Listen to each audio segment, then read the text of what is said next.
ಆತ್ಮೀಯ H16 news ಅರ್ಥಾತ್ ಹೇ ಸೀತಾರಾಮಿಗೆ ಸ್ವಾಗತ. ನಾನು ನಿಮ್ಮವ MI ಅಥವಾ ಮಲ್ಲಪ್ಪ ಜೋತಾವರ್. ಆದ್ಮೇಲೆ ಸಿದ್ದರಾಮಯ್ಯ ಡಿಕೆಶಿ ಕುರ್ಚಿ ಕದನ ನಿಂತಿತ ಅನ್ನೋದಕ್ಕೆ ಉತ್ತರಗಳು ಸಿಗ್ತಾ ಇದ್ದಾವೆ. ಮೋಸ್ಟ್ಲಿ ನಿಂತದ 2028ರವರೆಗೆ ಸಿದ್ದರಾಮಯ್ಯನವರು ಮುಖ್ಯಮಂತ್ರಿ. ನಂತರದಲ್ಲಿ ನಾನು ನಿಮಗಾಗಿ ಹೋರಾಡ್ತೀನಿ ಅನ್ನುವಂಥ ಮೆಸೇಜು ಕೊಟ್ಟಿದ್ದಾರೆ. ನನ್ನ ನಂತರ ನೀವು ಅನ್ನುವಂಥ ಮಾತುಗಳು ತಮ್ಮ ಎಕ್ಸ್ಗಳಲ್ಲಿ ಬರ್ಕೊಂಡಿದ್ದಾರೆ. CLP ಮೀಟಿಂಗ್ದವರು ಹೇಳ್ಕೊಂಡಿದ್ದಾರೆ. ಆಲ್ರೆಡಿ CLP ಮೀಟಿಂಗ್ದೊಳಗೆ ಮುಂಬರುವ ಚುನಾವಣೆಗಳ ಬಗ್ಗೆ, ಗ್ರಾಮ ತಾಲೂಕಾ ಜಿಲ್ಲಾ ಪರಿಷತ್ತಿದಾಗಿರ್ಬೋದು, ಅದೇ ಕಾಲಕ್ಕೆ ಜಿಲ್ಲಾ ಪಂಚಾಯತ್ಗಳದ್ದಾಗಿರ್ಬೋದು, ಅದೇ ಕಾಲಕ್ಕೆ ಈ ಬೆಂಗಳೂರದ್ದು ಗ್ರೇಟರ್ ಬೆಂಗಳೂರು ಆಯಿತು, ಇನ್ನುಳಿದ ನಗರಸಭೆ, ಇನ್ನುಳಿದ ಸಭೆಗಳ ಬಗ್ಗೆ, ಚುನಾವಣೆಗಳ ಬಗ್ಗೆ ಆಯಿತು, ಇವೆಲ್ಲ ಚರ್ಚೆ ಮಾಡುವಂಥದ್ದು. ಮತ್ತು ಮುಂದಿನ ವರ್ಷದ ಬಜೆಟ್ದ ಬಗ್ಗೆಯೂ ಈಗಿರ್ತಿನ ಚರ್ಚೆಗಳು ಶುರು ಮಾಡುವಂಥದ್ದು. ನಾವು ಕೊಟ್ಟಂಥ ಬಜೆಟ್ ಯೋಗ್ಯ ಆಗ್ಯದ, 18ನೇ ಬಜೆಟ್ ಇವರು ಚೆನ್ನಾಗಿ ಕೊಡುವಂಥ ಮಾತಾಡಿದ್ದು ಇವೆಲ್ಲ ಗಮನಿಸಿದಾಗ ಅದಕ್ಕೆ ವಿರೋಧವಾಗಿ ಯಾವುದೇ ಬರದೇ ಇದ್ದಾಗ ಎಲ್ಲ ಮಿನಿಸ್ಟರ್ಸ್ ಅಥವಾ ಸಚಿವರು ಅಥವಾ ಎಲ್ಲ ಶಾಸಕರು CLP ಮೀಟಿಂಗ್ದಲ್ಲಿ ಇದಕ್ಕೆಲ್ಲ ಮೌನ ಸಮ್ಮತಿಯನ್ನು ಸಲ್ಲಿಸಿದ್ದು ನೋಡಿದಾಗ ಮೋಸ್ಟ್ DKC ಅವರಿಗೂ ಅನಿಸದ ಈಗಾದ ಇದು ನಾನು ಏನು ಮಾಡಲಿಕ್ಕೆ ಸಾಧ್ಯದ.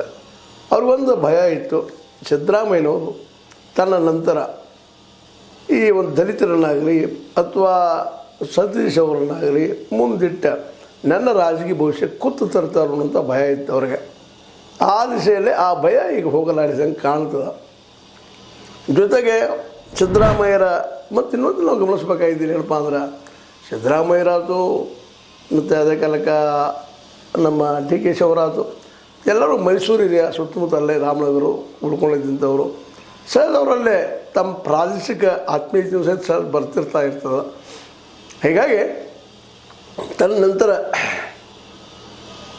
ಈ ನಮ್ಮ DKC ಅವರಿಗೆ CM ಸ್ಥಾನ 2022ರಲ್ಲಿ ಗೆದ್ದರೆ ಅನ್ನೋ ಮಾತಿರೋ ಜೊತೆಗೆ, ನೀವು ಗೆಲ್ಲಪ್ಪ, ನಿನಗೆ ಸಾಧ್ಯದ, ಸಂಘಟನಾ ಚಾತುರ್ಯ ನಿಮ್ಮಲ್ಲೆದ, ಓಡಾಡಬಲ್ರಿ, ಹೋರಾಟ ಮಾಡಬಲ್ರಿ, ನನ್ನ ಹೆಗರು ಹೇಳಿ ಕೊಟ್ಟಿದ್ದೀರಿ, ನಾವು ನಿಮ್ಮ ಹೆಗರು ಹೇಳಿ ಕೊಡ್ತೀವಿ, 2020 ನೀವಪ್ಪ ಅನ್ನೋದನ್ನು ಇಂಡೈರೆಕ್ಟಾಗಿ DKC ಅವ್ರಿಗೆ ಒಪ್ಪಿಸಿದ್ರಿಂದಾಗೆ ಉಳಿದವರ CM ಕನಸು ನೋಡ್ಬೇಕು ಆ ಸಂದರ್ಭದಲ್ಲಿ. ಬಟ್ ಇವತ್ತು ಮಾತ್ರ DKC ಅವರು ಮೌನ ಆಗಿರೋದು ಹೈಕಮಾಂಡು ಸಹಿತ ಈಗಾಗಲೇ ಅವ್ರು ಚಾಲೆಂಜ್ ಕೊಟ್ಟದ. ಒಂದು ವೇಳೆ ಆಸಾಂ ಚುನಾವಣೆ ಯಶಸ್ವಿ ಆದ್ರೆ ಅಲ್ಲಿ ಕಾಂಗ್ರೆಸ್ ಸರ್ಕಾರವನ್ನು ಸ್ಥಾಪನೆ ಮಾಡಿದ್ರೆ ಅದರಲ್ಲೇ DKC ಅವ್ರ ಪಾತ್ರ ಭಾಳ ದೊಡ್ಡದಿರ್ತದೆ ಅನ್ನೋ ಸಹಿತ ಇಲ್ಲಿ ಗಮನಿಸಬೇಕಾಗ್ಯದ.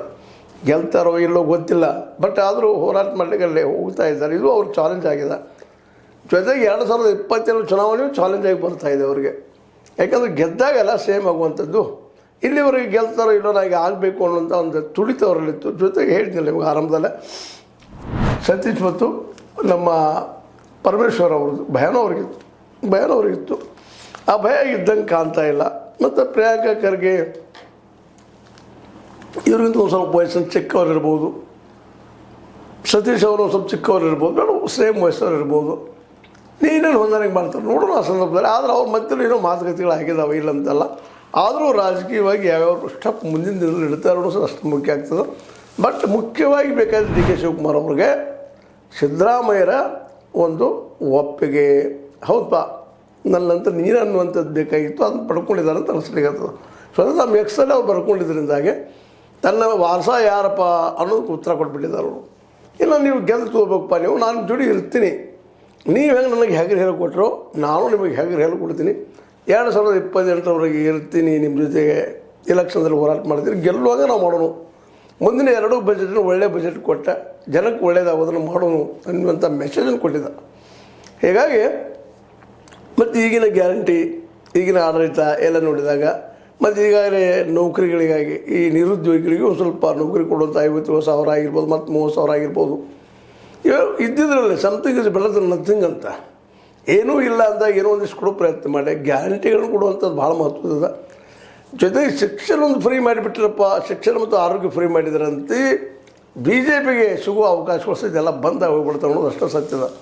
ಯಾಕಂತಂದ್ರೆ ಜನರಿಗೆ ಬೇಕಾಗಿದ್ದು ಇಲ್ಲ ಎಲ್ಲರಿಗೂ ಉದ್ಯೋಗ ಸೃಷ್ಟಿ ಮಾಡುವಂಥ ಏನಾದರೂ ನಾವೀಗಾಗಲೇ ಹಲವು ಸಲ ಚರ್ಚೆ ಮಾಡ್ತಾಯಿದ್ದೀವಿ ಈ ಸಂದರ್ಭದಲ್ಲೇ ಭಾಳಷ್ಟು ಸಲ ಇವಾಗ ಡಿ.ಸಿ.ಸಿ ಬ್ಯಾಂಕ್ ಸಂದರ್ಭದಲ್ಲಾಗಿರ್ಬೋದು ಮತ್ತೊಂದು ಸಂದರ್ಭದಲ್ಲಾಗಿರ್ಬೋದು ಪ್ರತಿಯೊಂದು ಹಳ್ಳಿ ಗೂಡಾರು ಕಟ್ಟಿಸುವಂಥದ್ದು ಪ್ರತಿಯೊಂದು ಹಳ್ಳಿಗೆ 7ನೇ ತರಗತಿ ಅಥವಾ ಮ್ಯಾಟ್ರಿಕ್ವರೆಗೆ ಶಾಲೆಗಳು ಒಂದೇ ಕಡೆ ಸಿಗುವಂಗೆ ಅಥವಾ ಹೋಬಳಿಗೆ ಒಂದು ಸ್ಕೂಲು ಅದು PUC ವರೆಗಿನ ಸ್ಕೂಲು ಅದು ಸೈನ್ಸ್ ಸ್ಕೂಲ್ಗಳು ಮತ್ತು ಅದೇ ಕಾಲಕ್ಕೆ ಅವು ಈಗಾಗಲೇ ಹೇಳ್ತಾರಲ್ಲ KPS ಕರ್ನಾಟಕ ಪಬ್ಲಿಕ್ ಸ್ಕೂಲ್ಗಳು ಎಲ್ಲ ಕಡೆ ಆಗಬೇಕಿದು ಕೇವಲ ಕೆಲವು ಆಯ್ದ ಭಾಗದಲ್ಲಿ 800 ಕಡೆ ಮಾಡ್ತೀವಿ 9 ಅಡ್ಡಿಲ್ಲ ಹಿಂದಿನ ಸರ್ಕಾರಕ್ಕಿಂತ ಎಷ್ಟೋ ಪಾಲ್ ಬೆಟ್ರ್ ಅದನ್ನು ಒಪ್ಕೊಂಡು ಆದರೆ ಅದು ಬರೀ ಅದು ಬೆಟ್ರ್ ಕೊಡೋದಲ್ಲ ಎಲ್ಲರೂ ಶಿಕ್ಷಣ ಸಿಗಬೇಕು KPS ಸಮಾನ ಶಿಕ್ಷಣ ಸಿಗಬೇಕು ಸಮತಾವಾದದ ಬಗ್ಗೆ ಮಾತಾಡುವಂಥ ಸಮಾಜವಾದದ ಬಗ್ಗೆ ಮಾತಾಡುವಂಥ ನಮ್ಮ ಸಿದ್ದರಾಮಯ್ಯನವರು ಸಮಾನವಾದ ಶಿಕ್ಷಣದಲ್ಲಿ ಸಿಗುವಂಥ ಅವಕಾಶವನ್ನು ಮಾಡಿಕೊಟ್ರೆ ಇತಿಹಾಸ ಪುರುಷರಾಗ್ತಾರೆ ಇದರಲ್ಲಿ ಎರಡು ಮಾತೇ ಇಲ್ಲ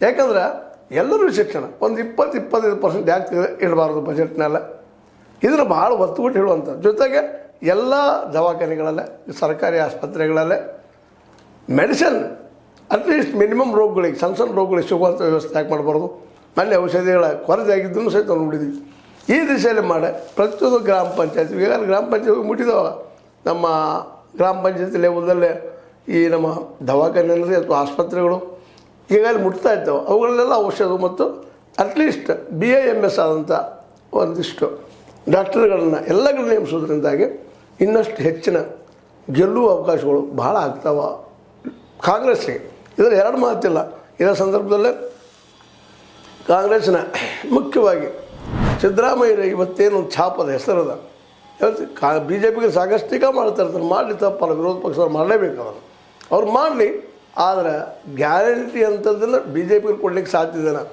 ಡೆಲ್ಲಿಯಲ್ಲಿ ಕೊಡ್ತಾ ಇದ್ದಾರೆ ಯಾಕಂದರೆ ಕೇಜ್ರಿವಾಲ್ ಸರ್ಕಾರ ಕೆಡವಿದ್ರು ಯಾವುದೋ ಭ್ರಷ್ಟಾಚಾರದ ಆರೋಪ ಮಾಡಿ ಸಾರಾಯಿ ಬಗ್ಗೆ ಕೆಲವಿಂದ ಪ್ರೂವ್ ಮಾಡಲಿಕ್ಕೆ ಆಗಲಿಲ್ಲ ಜೊತೆಗೆ ಅಲ್ಲಿಂದ ಸ್ಕೂಲ್ಗಳು ನಡೀತಾ ಇಲ್ಲ ಸುದ್ದಿಗಳು ಬರ್ತಾ ಇದ್ದಾವೆ ಅಲ್ಲಿ ಮೊಹಲ್ಲಾ ಕ್ಲಿನಿಕ್ ಅಂದರೆ ಪ್ರತಿ ಊರಿಗೆ ಒಂದು ದವಾಖಾನೆ ಮಾಡಿದ್ದರು ಅವರು ಆಸ್ಪತ್ರೆ ಮಾಡಿದರು ಔಷಧ ಸರಿಯಾಗಿ ನಡೀತಾ ಇಲ್ಲ ಅನ್ನೋಂಥ ಆರೋಪಗಳಲ್ಲಿ ಜನ ಮಾಡ್ತಾ ಇದ್ದಾರೆ ಮತ್ತು ಅದೇ ಕಾಲಕ್ಕೆ ಅನೇಕ ಈ ಒಂದು ಏನು ಬಡವರು ಬದುಕುವಂಥ ಸ್ಲಮ್ ಏರಿಯಾಗಳು ಅವೆಲ್ಲ ಕಿತ್ತಾಕಿ ಆ ಜನಕ್ಕೆ ಆಶ್ರಯದಂಗೆ ಮಾಡಿದ್ದಾರೆ ಅನ್ನೋದು ಆರೋಪಗಳು ಬರ್ತಾ ಇದ್ದಾವೆ ಹೀಗಾಗಿ ಇವತ್ತು ಆಮ್ ಆದ್ಮಿ ಇಟ್ಟಂತ ಹೆಚ್ಚಿನ ಇವತ್ತು ನಮ್ಮ ಕರ್ನಾಟಕದ ಕಾಂಗ್ರೆಸ್ ಸರ್ಕಾರ ಸಿದ್ದರಾಮಯ್ಯ ಸರ್ಕಾರ ಇಟ್ಟದ ಅಲ್ಲಿ ಯಶಸ್ವಿಯಾಗಿ ನಡೆಸ್ಕೊಂಡು ಹೊಂಟದ ಬರೀ ಇಟ್ಟು ಅಲ್ಲಿ ಬಿಟ್ಟಿದ್ದೆಲ್ಲ ಖಜಾನೆ ಕಾರ್ಯ ಐತೆ ಅಂತೇಳಿ BJPಗೆ ಸಾಕಷ್ಟು ಮಾತಾಡಿ ಸಾಲು ಆಗೋದಿಲ್ಲ ಅಂತಲ್ಲ ದೇಶದ ಅರ್ಥವ್ಯವಸ್ಥೆ ಸಾಲದಲ್ಲಿದೆ 218 ಲಕ್ಷ ಕೋಟಿ ರೂಪಾಯಿ ಸಾಲ ಅದ ನಮ್ಮ ಮೇಲೆ ನಮ್ಮಲ್ಲಿ ಇಲ್ಲೇ 4-4.5 ಲಕ್ಷ ಕೋಟಿ ರೂಪಾಯಿ ಆಗಿದ್ದೀನಿ ದೊಡ್ಡದಂತ ನಾವು ಅನ್ಲಿಕ್ಕೆ ಸಾಧ್ಯ ಇಲ್ಲ ಯಾಕಂದರೆ ಗ್ಯಾರಂಟಿ ಕೊಡ್ತಾ ಇದ್ದಾರೆ ಆ ಜನರ ದುಡ್ಡನ್ನು ಜನರಿಗೆ ಹಾಕ್ತಾ ಇದ್ದಾರೆ ಅದು ಭಾಳ ಮಹತ್ವದ ಹೌದು ಪುಣ್ಯ ಅಂದ್ರೆ ಏನು ಕೆರೆ ನೀರನ್ನು ಕೆರೆಗೆ ಚೆಲ್ಲಿ ಪುಣ್ಯ ಪಡೆದುಕೊಳ್ಳೋದು ನೀರಲ್ಲಿ ಸೃಷ್ಟಿ ಮಾಡ್ತೀವಿ ನಾವು ಇಲ್ಲಿ ಯಾಕೆ ಹಂಗೆ ಅಂತ ಹೇಳೋದು ಅದನ್ನು ಪೂಜೆ ಮಾಡೋದು ಅಲ್ಲೇ ಒಂದು ಕರೆಂಟ್ ಪೂಜೆ ಮಾಡೋದು ಅದನ್ನು ಪುಣ್ಯ ಕೊಡಪ್ಪ ಅದಕ್ಕೆ ಕೊಡೋದು ಅಷ್ಟ ಹಾಗೆ ಟ್ಯಾಕ್ಸ್ ದುಡ್ಡನ್ನು ಸರಿಯಾಗಿ ಗ್ಯಾರಂಟಿಗಳ ಮೂಲಕ ಜನಕ್ಕೆ ಹಂಚುವಂಥ ಕೆಲಸ ಮಾಡ್ತಾ ಇದ್ದಾರೆ ಇದು ಶಿಕ್ಷಣ ಮತ್ತು ಆರೋಗ್ಯ ಇವುಗಳನ್ನು ಸಹಿತ ಪೂರ್ಣ ಪ್ರಮಾಣದಲ್ಲಿ ನೀಡಿದರೆ 2022ರಲ್ಲಿ BJPಗೆ ಕರ್ನಾಟಕ ಗಗನ ಕುಸುಮ ಆಗೋದ್ರಲ್ಲಿ ಎರಡು ಮಾತು ಇಲ್ಲ ಯಾಕಂದ್ರೆ ಅವರಲ್ಲಿ ಹೇಳ್ಕೊಳ್ಳೋಂಥ ನಾಯಕರು ಅಲ್ಲಿ ದಿಕ್ಕಾಟ ಸಾಕಷ್ಟು BJPಯಲ್ಲೇ ಯಡಿಯೂರಪ್ಪನ ಇವತ್ತಿಗೂ ಒಬ್ಬ ನಮ್ಮ ನಾಯಕ ಅಂತ ಅವರಲ್ಲಿ ಅನೇಕರು ಒಪ್ತಾ ಇಲ್ಲ ವಿರೋಧಿಸ್ತಾ ಇದ್ದಾರೆ ವಿಜೇಂದ್ರ ಅವರನ್ನು ಸೇಮ್ ಮಾಡಿಕೊಡೋದು ನಾವು ವಿರೋಧಿಸ್ತೀವಿ ಅಂತೇಳಿ ದೊಡ್ಡ ಗ್ಯಾಂಗ್ ಅದ ಗುಂಪದ ಹೀಗಾಗಿ BJP 2022ರಲ್ಲಿ 113 ಸೀಟುಗಳನ್ನು ಗೆಲ್ತದನ 130 ದೂರದ ಮತ್ತು ಭಿನ್ನಮತಿಯರೆಲ್ಲ ಹೇಳ್ತಾರೆ ನಾವು 330 ಮಾಡ್ತೀವಿ 140 ಮಾಡ್ತೀವಿ JDS ನಾವು ಕೂಡಿದೆ ಅಂತ ಹೇಳ್ಕೊಳ್ತಾರೆ ಹೇಳೋದು ಬೇರೆ ವಾಸ್ತವವಾಗಿ ಇರೋದು ಬೇರೆ ಅನ್ನೋದನ್ನು ಈ ಸಂದರ್ಭದಲ್ಲಿ ಗಮನ ಹರಿಸ್ಕೊಳ್ತಾ ಒಟ್ಟಾರೆ ಒಂದು ಸಮಸ್ಯೆ ಅಂತ ಪೂರ್ಣ ಆಗಿದೆ ಇವತ್ತು ಸಿದ್ದರಾಮಯ್ಯವರು 2022ವರೆಗೆ ಸೇಮ್ ಒಂದು ವೇಳೆ ಇಳಿಸ್ಲಿಕ್ಕೆ ಏನಾದರೂ ಮತ್ತು ಪ್ರಯತ್ನ ಮಾಡಲಿಕ್ಕೆ ಹೋದರೆ DKC ಅವರು ತಮ್ಮ ವ್ಯಕ್ತಿತ್ವ ಕೆಳಗೆ ಇಳಿಸ್ಕೊಳ್ತಾರೆ ಅನ್ನೋದು ಎರಡು ಮಾತಿಲ್ಲ ಅದರಲ್ಲೂ ಮತ್ತು BJPಗೆ ಹೋಗಿ ಇಲ್ಲೇ 34 ಜನ ತೊಗೊಂಡು ಹೋಗಿ ಸರ್ಕಾರ ರಚನೆ ಮಾಡಿ ಸೇಮ್ ಆಗ್ತಾರೆ ಅನ್ನುವಂಥದ್ದು ಅವರ ಇವತ್ತಿನ ನಡಾವಳಿಗೆ ನೋಡಿದಾಗ BJPಯನ್ನು ಖಂಡಿಸೋದು ನೋಡಿದಾಗ BJP ವಿರೋಧ ಮಾತುಗಳು ನೋಡಿದಾಗ ನಿಲುವನ್ನು ನೋಡಿದಾಗ ಇವೆಲ್ಲ ಸುಮ್ಮನೆ ಒಂದಿಷ್ಟು ಕೆಲವು ಜನ ಹಬ್ಬಿಸ್ತಾ ಇದ್ದಾರೆ ಅನ್ನೋದು ಸಹಿತ ಅಷ್ಟ ಸ್ಪಷ್ಟ ಆಗ್ತಾ ಇದೆ ಯಾಕೆ ನಮ್ಮ ಮೀಡಿಯಾದಲ್ಲೂ ಸಹಿತ ಕೆಲವು ಸ್ಪೇಡ್ ಮೀಡಿಯಾಗಳು ಇದ್ದಾರೆ ಅವರು ವಾಸ್ತವನ ಇರಲಾರ್ದ ವಾಸ್ತವ ಗುರುತು ಅಂತ ಸುದ್ದಿಗಳನ್ನ ಹಬ್ಬಿಸ್ತಾ ಇರ್ತಾರೆ ಅದು ಎಷ್ಟು ಮಟ್ಟಿಗೆ ಸುಳ್ಳು ಖರೆ ಇವತ್ತು ಅವರು ಎಕ್ಸಲ್ಲಿ ಹೇಳ್ಕೊಂಡಿದ್ದು ಮತ್ತು ನಮ್ಮ ಹತ್ರ ನಿಯಮ ತಂದಿದ್ದು CLP ಸಭೆಯಲ್ಲೇ ಸ್ಪಷ್ಟವಾಗಿ 2028ಕ್ಕೆ ನೀವು ಯೋಗ್ಯರಿದ್ರಿ ಭವಿಷ್ಯ ಚೆನ್ನಾಗಿದೆ ನಿಮಗೆ DKC ಅವರು ಅಂತ ಹೇಳಿದ್ದು ಇವೆಲ್ಲ ಮನಸ್ಸಲ್ಲದೆ ಇದ್ರೂ ಒಪ್ಪಿದಾರೋ ಇಲ್ಲೋ ಗೊತ್ತಿಲ್ಲ, ಆದರೂ ಒಪ್ಕೊಂಡಿದ್ದಾರೆ. ಮತ್ತು ಹಾಗೆ ಇರ್ತದೆ, ಸಂದರ್ಭ ಹಂಗೆ ಇರ್ತದೆ, ಸಮಯ ನಮ್ಮನ್ನು ಬಗ್ಗಿಸ್ತಾ ಇರ್ತದೆ, ಎಬ್ಬಿಸ್ತಾ ಇರ್ತದೆ. ಯಾಕಂದ್ರೆ ಕೆಲವು ಮೇಲೆ ಹೇಳೋದಕ್ಕೂ ಸಮಯ ಬರ್ತದೆ, ಒಮ್ಮೆ ಬಗ್ಗೋದಕ್ಕೂ ಸಮಯ ಬರ್ತದೆ. ಬಗ್ಗೋದು ಬಂದಾಗ ಬಗ್ಗಬೇಕು, ಎದ್ದು ನಿಲ್ಲೋದು ಬಂದಾಗ ಎದ್ದು ನಿಲ್ಲಬೇಕು. ಇದು ಜೀವನ ಬಂದಂಗೆ ಎದುರಿಸುವಂಥದ್ದು. ಆ ದಿಶೆಯಲ್ಲಿ ಸಿದ್ದರಾಮಯ್ಯನವರು 2028ವರೆಗೆ CM ಅವ್ರಿಗೂ ಭಾಳ ಆಸೆ ಇತ್ತು. ಮೇಲಿಂದ ನಾ ಈ ಮಾತನ್ನು ಹೇಳ್ತಾ ಇದ್ದೀನಿ. JH ಪಾಟೀಲ್ ಇವ್ರಿಗೂ ಸೀನಿಯರ್ ಇದ್ದಾಗ ನಾನು CM ಆಗ್ಬೇಕಂತ ಪ್ರಯತ್ನ ಮಾಡಿದವರು. ಅದೇ ಕಾಲ ತಮಗಿದ್ದು ಕಿರಿಯರಾದಂಥ ನಮ್ಮ ಗೊತ್ತು ನಿಮಗೆ HDK ಕುಮಾರಸ್ವಾಮಿಗಳು ಮುಖ್ಯಮಂತ್ರಿ ಮಾಡಲಿಕ್ಕೆ ಹೊರಟಾಗ ಅದನ್ನು ವಿರೋಧಿಸಿ ಅಹಿಂದ ಸಂಘಟನೆ ಮಾಡಿ ಕಾಂಗ್ರೆಸ್ಸಿಗೆ ಬಂದವರು. ಹೀಗಾಗಿ CM ಸೆಟ್ 2028ಕ್ಕೆ ಅವ್ರು ಬಿಡ್ತಾನೆ ಅಂದ್ರಲ್ಲ, ಇದನ್ನು ಸಂತೋಷ ಪಡುವಂಥ ವಿಷಯ. ಮತ್ತು DKಶಿ ಅವರು ತಮ್ಮ ನಂತರದವರು ಅನ್ನುವಂಥ ಮಾತನ್ನು ಸೂಚ್ಯವಾಗಿ ಹೇಳಿದ್ದರಿಂದಾಗೆ DKಶಿ ಅವರು ಮಾತ್ರ ಅವ್ರ ಮುಖಭಾವವನ್ನು ನೋಡಿದಾಗ ಇವತ್ತು ಅವರು ತೃಪ್ತಿಯಿಂದಿದ್ದಾರೆ ಅಂತ ಅನ್ನಿಸ್ತಾ ಇದೆ. ಯಾಕಂದ್ರೆ ಅವ್ರ ಮೇನ್ ಅಂಜಿಕೆ ಏನಿತ್ತಪ್ಪ ಅಂದ್ರೆ 2028ರಲ್ಲಿ ತಮ್ಮ ನಂತರ ಬೇರೆ ಉಳಿಸ್ತಾರೇನೋ, ನಾಯಕರನ್ನು ಮಾಡ್ತಾರೇನೋ ಅನ್ನೋಂಥದ್ದಿತ್ತು. ಅವಳಿಗೆ ತಾವು ಸ್ವತಃ ಪರಿಹಾರ ಹುಡ್ಕೊಂಡಿದ್ದಾರೆ. ಸ್ವತಃ ಸಿದ್ದರಾಮಯ್ಯನವರು ಸೂಚ್ಯವಾಗಿ ನಿಮ್ಗೆ ಹಿಂದಿದ್ದೀವಪ್ಪ, ಹೇಗೆ ಕೊಡ್ತೀವಿ ಅಂತ ಹೇಳಿದ್ದನ್ನು ಗಮನಿಸಿದಾಗ ಈ ಸಮಸ್ಯೆ ಮೋಸ್ಟ್ಲಿ ಎಂಡ್ ಆಗಿದೆ ಅಂತ ನಾವು ಹೇಳ್ಬೋದಾಗಿದೆ. ನೋಡೋದು ಅದನ್ನು ಮಾತಾಗಿನ ಚರ್ಚೆಗಳು ಮಾತು ನಿಮ್ಮ ಜೊತೆ ಮಾತಾಡೋದು ಕೆಲಸ.